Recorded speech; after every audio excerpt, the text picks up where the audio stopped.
Bem, tá aí o Dorival. A gente tem várias respostas do Dorival que a gente vai usar aqui, mas a primeira delas é a mudança na lateral. O Wanderson está suspenso e o provável Brasil, acho que vai ser esse mesmo que está aqui na nossa tela, olha. Ederson, que andou falhando, né? Ele tem uma grande oportunidade de assumir a titularidade, apesar de que o Alisson é o preferido do Tafarel, que é o preparador de goleiros. Danilo, Marquinhos, Gabriel Magalhães e Abner. Gerson, que está jogando muita bola. Bruno Guimarães e Rafinha, que também está bem. Savinho, Vinícius Júnior, que perdeu um pênalti, e Igor Jesus no comando de ataque. E aí, Berna, o Brasil está buscando um padrão de jogo, né? Um time minimamente positivo, que consiga envolver seus adversários, encantar o torcedor, que é uma coisa que o Dorival prometeu. Quando que vai chegar essa hora do torcedor ficar feliz com o time? Eu acho que vai demorar. A seleção vai ter uma mudança muito clara nesse jogo de amanhã, que é o fato de o Danilo, evidentemente, vai jogar no lugar do Wanderson suspenso, e aí ele vai ficar mais como um terceiro homem na construção do jogo. E aí vai liberar o Abner mais. E aí o Brasil vai ter um lado esquerdo muito forte, cara. Porque vai ter Abner e Vinícius Júnior. E com essa formação, o Vinícius Júnior pode até centralizar um pouco, fazer companhia ao Igor Jesus e ao Rafinha. Eu acho que o Brasil vem muito forte para esse jogo. Acho que essa mudança é fundamental. Ah, mas o Danilo não está jogando nada. Ah, mas o Danilo é reserva no time da Juventus. Eu acho que essa formação tática é a mais inteligente, né? E quando o Arana estiver à disposição, vai ser o Guilherme Arana. Vai ser o Guilherme Arana o titular dessa posição, entendeu? Que também é um lateral que apoia muito. Então a gente vai ter, tudo leva a esse entendimento. Danilo como um lateral para fazer o terceiro homem na saída de bola, Marquinhos centralizado, Gabriel Magalhães mais aberto pelo lado esquerdo, liberando o Abner. Vinícius Júnior saindo da ponta um pouquinho para o centro, Igor Jesus, Savinho, Rafinha entrando, o Brasil atacando com 5 jogadores. É chumbo grosso para cima do Bielsa. E aí, Ivan? Assim, primeiro que eu entendo a questão tática e concordo com o Berna, mas o Danilo não faz por onde estar na seleção brasileira, tá? Dorival já explicou que a ideia é que ele participe como um cara experiente, muito bem articulado, que ele participe desse processo de transição. Mas eu acho que ele não tem que ser convocado.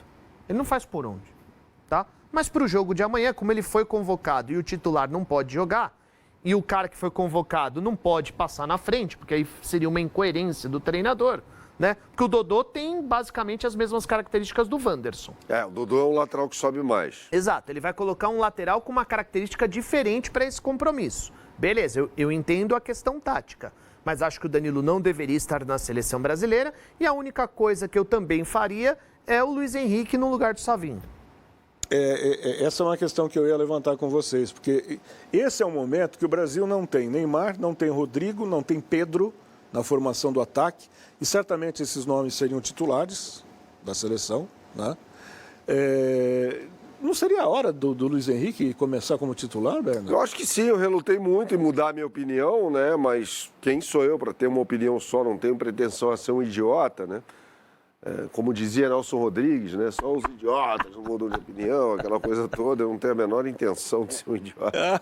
Eu concordo com o Ivan Drago. O Ivan Drago tanto falou isso para mim, a gente assistiu ao jogo juntos, né, Ivan? Sim. Do Brasil contra a Venezuela. O Ivan falava isso o tempo todo. Eu falava, não, o Savinho é bom, o Savinho é bom. O Savinho, de fato, é um ótimo jogador. Mas entrou o Luiz Henrique, melhorou o Brasil. Né? O Brasil vinha numa linha descendente ali no segundo tempo. E com a entrada do Luiz Henrique, o Brasil melhorou muito. Então, eu jogaria com o Luiz Henrique. Na verdade, se o Dorival pudesse mudar mais o time, mexer mais no time, na estrutura do time, teria tirado o Igor Jesus também. Jogou nada contra a Venezuela. Mas ele não tem outro centroavante. Erro dele, né? Poderia ter convocado o Endrick. Pois é.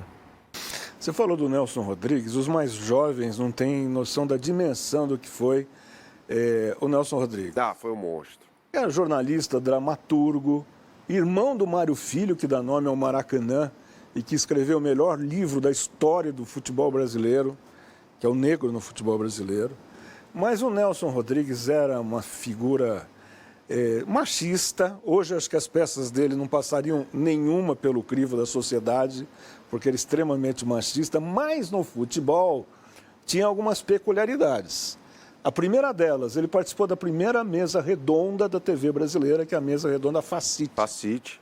Que era Zé Maria Scala. Luiz Mendes que apresentava, com Scala, Armando Nogueira, Nelson Rodrigues, Era o Vascaíno, eu não me lembro que era o Vascaíno da mesa. o técnico da seleção de 70, antes do Zagallo, João Saldanha. João Saldanha, enfim, era um fuzuê danado, né? E ele tinha um jeito de muito ranzinza, tal, né?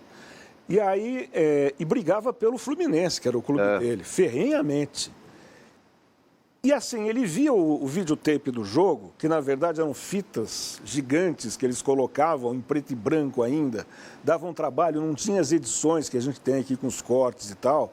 E aí ele discutia os lances. E às vezes tinham lances absurdamente contrários ao Fluminense, ou que você via que o Fluminense tinha... não eram lances... que você poderia encarar mesmo, né? Que o Fluminense tinha marcado o gol, não sei o que e tal. E aí um dia lançaram o videotape, né? E aí perguntaram para ele, ô Nelson Rodrigues, mas você não está vendo que o lance não foi um lance... foi totalmente irregular esse lance, não sei o quê? Ele falou, azar do videotape. Azar do videotape. Ele tinha um hábito muito legal, assim, o Nelson Rodrigues não enxergava bem, e não entendia nada de tática, de futebol. Nada. Mas há uma lenda atrás disso também. Mas ele chegava para o Armando Nogueira em jogos do Maracanã. Então, há uma lenda em volta disso. Ele perguntava para o Armando Nogueira o que achamos do jogo, quando o jogo terminou. O Armando falava, aconteceu isso, tá. É claro que ele assistia ao jogo, mas não conhecia profundamente tática, nem precisava. Aí chegava à noite, na mesa redonda, o Armando Nogueira falava, não, o jogo foi assim, assado. Nelson Rodrigues falando, não foi nada disso. Foi isso. É que faltam figuras assim no futebol, né? Por isso que eu abri essa janela. Por exemplo, o próprio Washington Rodrigues, que nos deixou recentemente, ele tinha um quê de Nelson Rodrigues no jeito de analisar futebol. Hoje em dia você não tem mais essas figuras folclóricas. Né? Que entendem muito de futebol, que transcendem essa questão da tática, né? Os caras transcendem isso. Pô, o Washington Rodrigues foi técnico do Flamengo, cara. Chegou a uma final de Supercopa.